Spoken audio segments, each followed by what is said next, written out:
엘리사가 말하였다. 주님의 말씀을 들으십시오. 주님께서 이렇게 말씀하셨습니다. 내일 이맘때쯤에 사마리아 성문 어귀에서 고운 밀가루 한 스아를 한 세겔에 사고 보리 두 스아를 한 세겔에 살 수 있을 것이다 하셨습니다.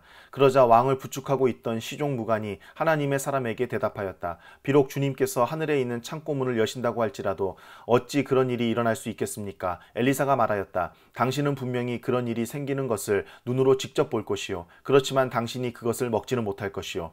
그 무렵에 나병 환자 4사람이 성문 어귀에 있었는데 그들이 서로 말을 주고받았다. 우리가 어찌하여 여기에 앉아서 죽기만을 기다리겠느냐. 성 안으로 들어가 봐도 성 안에는 기근이 심하니 먹지 못하여 죽을 것이 뻔하고 그렇다고 여기에 그대로 앉아 있어 봐도 죽을 것이 뻔하다. 그러니 차라리 시리아 사람의 진으로 들어가서 항복하자. 그래서 그들이 우리를 살려주면 사는 것이고 우리를 죽이면 죽는 것이다. 그리하여 그들은 황혼 무렵에 일어나서 시리아 진으로 들어갔는데 시리아 진에 끝까지 가보았지만 어찌된 일인지 그곳에는 한 사람도 보이지 않았다. 주님께서 시리아 진의 군인들에게 병거 소리와 군마 소리와 큰 군대가 쳐들어오는 소리를 듣게 하셨기 때문에 시리아 군인들은 이스라엘 왕이 그들과 싸우려고 해쪽 속의 왕들과 이집트의 왕들을 고용하여 자기들에게 쳐들어온다고 생각하고는 황혼역에 일어나서 장막과 군마와 나귀들을 모두 진에 그대로 남겨놓은 채 목숨을 건지려고 도망하였던 것이다. 이들 나병 환자들이 적진의 끝까지 갔다가 한 장막 안으로 들어가서 먹고 마신 뒤에 은과 금과 옷을 가지고 나와서 숨겨두고는 또 다른 장막으로 들어가서 거기에서도 물건을 가지고 나와 그것도 역시 숨겨두었다. 그런 다음에 그들은 서로 말하였다. 우리들이 이렇게 하는 것은 올바른 일이 아니다. 오늘은 좋은 소식을 전하는 날이다. 이것을 전하지 않고 내일 아침 해 뜰 때까지 기다린다면 벌이 오히려 우리에게 내릴 것이다. 그러니 이제 왕궁으로 가서 이것을 알리도록 하자. 그리하여 그들은 성으로 돌아와 문지기들을 불러서 알려주었다. 우리들은 지금 시리아 진에서 오는 길인데 그곳엔 사람은커녕 인기척도 없으며 다만 말과 나귀만 묶여 있을 뿐 장막도 버려진 채 그대로 있습니다. 이 말을 들은 성문지기들은 기뻐 소리치며 왕궁에 이 사실을 보고하였다.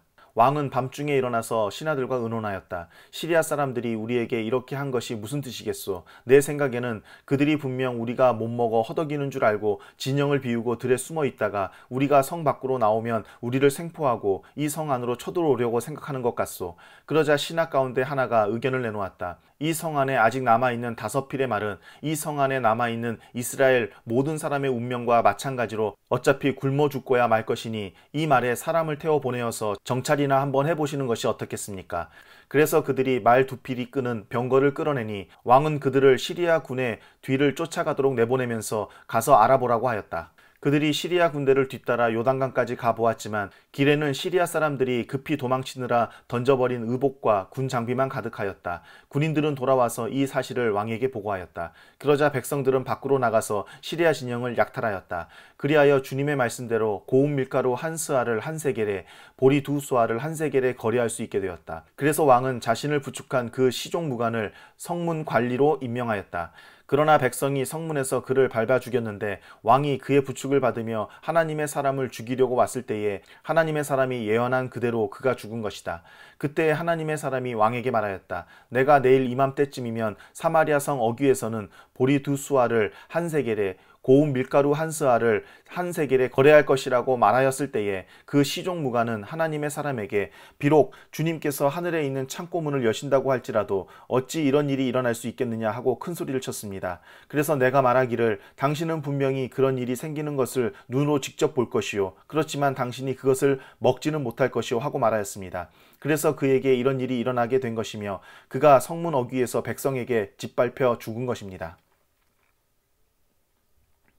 엘리사가 이전에 한 여인의 죽은 아들을 살려준 일이 있었는데 그 아이의 어머니에게 이렇게 말했었다. 부인은 가족을 데리고 이곳을 떠나서 가족이 몸부쳐 살만한 곳으로 가서 지내시오. 주님께서 기근을 명하셨기 때문에 이 땅에 7해 동안 기근이 들 것이오. 그 여인은 하나님의 사람이 한 그 말을 따라서 온 가족과 함께 7해 동안 블레셋 땅에 가서 몸부쳐 살았다. 7해가 다 지나자 그 여인은 블레셋 땅에서 돌아와서 자기의 옛집과 밭을 돌려달라고 호소하려고 왕에게로 갔다. 마침 그때의 왕은 하나님의 사람의 시종인 게하시와 이야기를 나누고 있었다. 왕이 게하시에게 엘리사가 한 큰 일들을 말해달라고 하였다. 그래서 게하시는 왕에게 엘리사가 죽은 사람을 살려준 일을 설명하고 있었다. 바로 그때에 엘리사가 아들을 살려준 그 여인이 왕에게 와서 자기의 집과 밭을 돌려달라고 호소한 것이다. 계하시는 높으신 임금님, 이 여인이 바로 그 여인입니다. 그리고 이 아이가 엘리사가 살려준 바로 그 아들입니다. 하고 말하였다. 왕이 그 여인에게 그것이 사실인지를 묻자 그 여인은 사실대로 왕에게 말하였다. 왕은 신하 한 사람을 불러서 이 여인의 일을 맡기며 명령을 내렸다. 이 여인의 재산을 모두 돌려주고 이 여인이 땅을 떠난 그날부터 지금까지 그 밭에서 난 소출을 모두 돌려주어라. 엘리사가 다마스쿠스에 갔을 때에 시리아 왕 베나닷은 병이 들어 있었는데 어떤 사람이 왕에게 하나님의 사람이 이곳에 와 있다는 소식을 전하였다.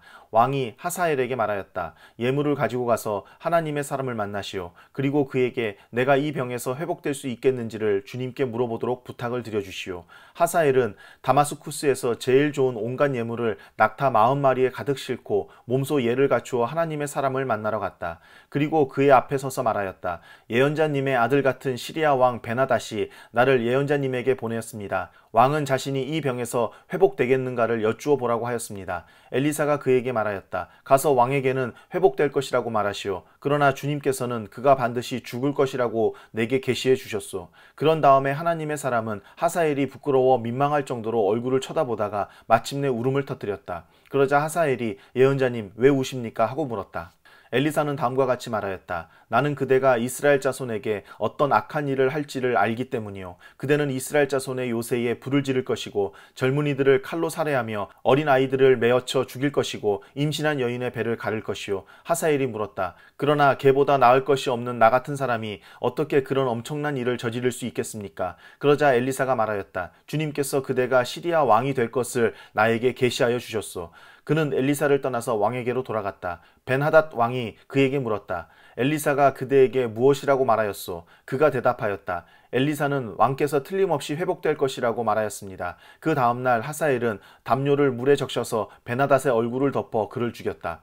하사엘이 벤하닷의 뒤를 이어 시리아의 왕이 되었다. 이스라엘 왕 아합의 아들 요람 제5년에 여호사밧이 아직도 유다의 왕일 때에 여호사밧의 아들 여호람이 다스리기 시작하였다. 그는 32살의 왕이 되어 8해 동안 예루살렘에서 다스렸다. 그는 아합의 딸을 아내로 맞아들였기 때문에 아합 가문이 한 대로 이스라엘 왕들이 간 길을 갔다. 이와 같이 하여 그는 주님 보시기에 악한 일을 하였다. 그러나 주님께서는 자기의 종 다윗을 생각하셔서 유다를 멸망시키려고는 하지 않으셨다. 주님께서는 이미 다윗과 그의 자손들에게 왕조의 등불이 영원히 꺼지지 않게 하시겠다고 약속하셨기 때문이다. 여호람이 다스린 시대에 에돔이 유다의 통치에 반기를 들고 자기들의 왕을 따로 세웠다. 그래서 여호람은 모든 병거를 출동시켜 사일로 건너갔다가 그만 에돔 군대에게 포위를 당하고 말았다. 그러나 여호람은 병거대장들과 함께 밤에 에돔 군대의 포위망을 뚫고 빠져나왔다. 군인들은 모두 흩어져 각자의 집으로 갔다. 이와 같이 에돔은 유다에 반역하여 그 지배를 벗어나 오늘날까지 이르렀고 그때에 림나 역시 반역을 일으켰다. 여호람의 나머지 행적과 그가 한 모든 일은 유다왕 역대지략에 기록되어 있다. 여호람이 죽어 그의 조상과 함께 다윗성에 장사되었다. 그의 아들 아하시아가 그의 뒤를 이어 왕이 되었다. 이스라엘의 아합 왕의 아들 요람 제12년에 요람의 아들 아하시아가 유다 왕이 되었다. 아하시아가 왕이 될 때의 나이는 22살이었고 그는 한 해 동안 예루살렘에서 다스렸다. 그의 어머니 아달랴는 이스라엘 오므리 왕의 딸이었다. 그는 아합 가문의 사위였으므로 아합 가문의 길을 걸었으며 아합 가문처럼 주님 보시기에 악한 일을 하였다. 그는 아합의 아들 요람과 함께 시리아 왕 하사엘과 싸우려고 길르앗의 라못으로 갔다. 그 싸움에서 시리아 군대가 요람을 쳐서 부상을 입혔다. 요람 왕이 시리아 왕 하사엘과 싸우다가 라마에서 시리아 사람들에게 입은 상처를 치료하려고 이스라엘로 돌아갔다. 그때 아합의 아들 요람이 병이 들었으므로 여호람의 아들인 유다의 아하시아 왕이 문병을 하려고 이스라엘로 내려갔다. 예언자 엘리사가 예언자 수련생들 가운데서 한 사람을 불러 말하였다. 너는 허리를 단단히 묶고 손에 이 기름병을 들고 길르앗의 라못으로 가거라. 거기에 가면 그곳에서 님시의 손자이며 여호사밧의 아들인 예후를 만나게 될 것이다. 그러면 안에 들어가 그의 동료들 사이에서 그를 불러내어 밀실로 데리고 들어가거라. 그리고 기름병을 기울여 그의 머리에 부으며 나 주가 말한다. 내가 너를 이스라엘의 왕으로 세웠다 하고 말하여라. 그렇게 말한 다음에 너는 문을 열고 속히 도망하여라. 지체해서는 안 된다. 그리하여 예언자의 시종인 그 젊은이가 길르앗의 라못으로 갔다. 그가 도착하였을 때에 그곳에는 군대의 장군들이 둘러앉아 회의를 하고 있었다. 그가 그들에게 말하였다. 장군님 드릴 말씀이 있습니다. 그러자 예후가 말하였다. 우리들 가운데 누구에게 말하고 있는 겁니까? 그 시종이 말하였다. 바로 장군님께 말씀을 드리고 있습니다. 예후가 일어나서 집 안으로 들어가자 예언자의 시종인 그 젊은이는 그의 머리에 기름을 부으며 말하였다. 나 주 이스라엘의 하나님이 말한다. 내가 너에게 기름을 부어 주님의 백성 이스라엘의 왕으로 세웠다. 너는 네가 섬기는 상전 아합의 가문을 쳐라. 나는 내 종들인 예언자들의 피와 또 주님의 다른 종들의 모든 피를 이세벨에게 갚으려고 한다. 나는 아합의 가문을 모두 다 멸망시킬 것이다. 그렇다. 아합에게 속한 사람은 메인 사람이건 노인 사람이건 가릴 것 없이 남자는 누구나 이스라엘 안에서 끊어버릴 것이다. 나는 아합의 가문을 느밧의 아들 여로보암의 가문과 같이 만들고 아이야의 아들 바하사의 가문과 같이 만들 것이다. 그리고 걔들이 이스라엘 땅 안에서 이세벨을 뜯어먹을 것이다. 그를 매장할 사람조차 없을 것이다. 그리고 난 뒤에 예언자의 시종인 그 젊은이는 문을 열고 도망하였다. 예후가 왕의 신하들이 있는 대로 나오자 한 사람이 그에게 물었다. 좋은 소식이었소? 그 미친 녀석이 장군께는 무슨 일로 왔었소? 예후가 그들에게 말하였다. 장군들께서도 그 사람이 누구고 그가 쓸데없이 떠들고 간 말이 무엇인지 짐작하고 있을 것이라 믿소. 그러나 그들이 말하였다. 슬쩍 넘어가지 마시오. 우리에게 사실을 말해주시오. 예후가 대답하였다. 그의 말이 주님께서 나를 이스라엘의 왕으로 기름 부어 세웠다고 말씀하셨다고 하였소. 그러자 그들은 황급히 일어나 각자 자기의 옷을 벗어서 섬돌 위 예후의 발 아래에 깔고 나팔을 불며 예후께서 임금님이 되셨다 하고 외쳤다. 그리하여 nim시의 손자이며 여호사밧의 아들인 예후는 요람을 칠 모의를 하게 되었다. 그때 요람은 이스라엘 전군을 이끌고 시리아 왕 하사엘과 맞서서 길르앗의 라못을 지키고 있었다. 요람 왕이 시리아 왕 하사엘과 싸울 때 시리아 사람에게 다친 상처를 치료하려고 이스라엘로 돌아와 있을 때였다. 마침내 예후가 말하였다. 장군들이 나와 뜻을 같이 한다면 아무도 이 성읍을 빠져나가서 이스라엘에 이 사실을 알리는 일이 없도록 해주시오. 그런 다음에 예후는 병거를 타고 이스라엘로 갔다. 요람이 그곳에서 병으로 누워 있었다. 유다의 아하시아 왕은 요람을 문병하려고 벌써 거기에 와 있었다. 이스라엘의 망대 위에 서 있는 파수병이 예후의 군대가 오는 것을 보고 웬 군대가 오고 있습니다 하고 외쳤다. 그러자 요람이 말하였다. 기마병을 보내어 그들을 만나 평화의 소식이냐고 물어보아라. 그리하여 기마병은 그들을 만나러 가서 말하였다. 임금님께서 평화의 소식이냐고 물어보라 하셨소. 그러자 예후가 말하였다. 평화의 소식인지 아닌지가 너와 무슨 상관이 있느냐. 너는 내 뒤를 따르라. 파수병이 왕에게 보고하였다. 그들에게 간 전령이 돌아오지 않습니다. 그리하여 왕이 두 번째 기마병을 보내자 그가 그들에게 가서 말하였다. 임금님께서 평화의 소식이냐고 물어보라 하셨소. 그러자 예후가 말하였다. 평화의 소식인지 아닌지가 너와 무슨 상관이 있느냐. 너는 내 뒤를 따르라. 파수병이 왕에게 또 보고하였다. 그들에게 간 전령이 또 돌아오지 않습니다. 그런데 미친 듯이 말을 모는 모습이 nim시의 아들 예후와 비슷합니다. 이 말을 듣자 요람은 병거를 준비하라 하고 명령하였다. 병거를 준비하니 이스라엘 왕 요람과 유다 왕 아하시아가 각각 자기의 병거를 타고 예후를 만나러 나가서 이스라엘 사람 나봇의 땅에서 그를 만났다. 요람이 예후를 보고 예후 장군 평화의 소식이요 하고 물었다. 예후는 당신의 어머니 이세벨이 저지른 음행과 마술 행위가 극에 달하였는데 무슨 평화가 있겠소 하고 대답하였다.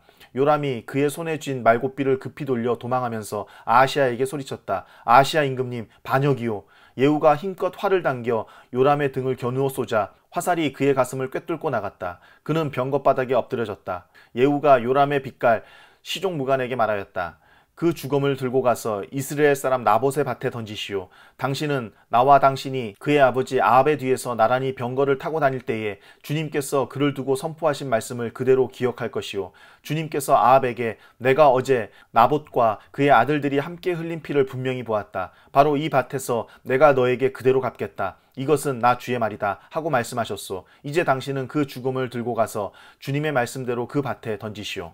유다의 아하시아 왕은 이것을 보고 벳하간으로 가는 길로 도망하였으나 예후가 그의 뒤를 추적하여 저 자도 죽여라 하고 외치니 이블르함 북은 구루 오르막길에서 예후의 부하들이 병거에 타고 있는 아하시아를 찔러 상처를 입혔다. 그는 무기토까지 도망하여 그곳에서 죽었다.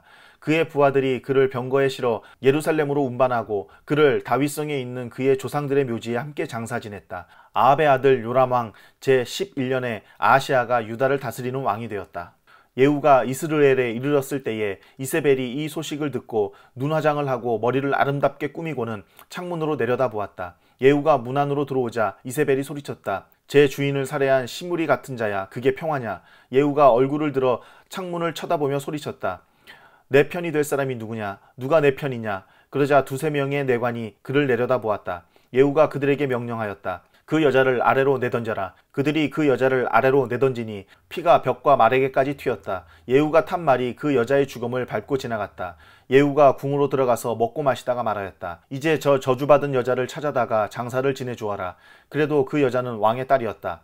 그들이 그 여자를 장사 지내주려고 찾아 나섰으나 그 여자의 해골과 손발 밖에는 아무것도 발견할 수가 없었다. 그들이 돌아와서 그에게 그렇게 보고하니 그가 말하였다. 주님께서 주님의 종 디셉 사람 엘리야를 시켜서 말씀하신 대로 이루어졌다. 주님께서 말씀하시기를 이스라엘의 밭에서 개들이 이세벨의 주검을 뜯어먹을 것이며 이세벨의 주검은 이스라엘에 있는 밭의 거름처럼 될 것이므로 이것을 보고 이세벨이라고 부를 사람은 아무도 없을 것이다 하셨는데 그대로 되었다.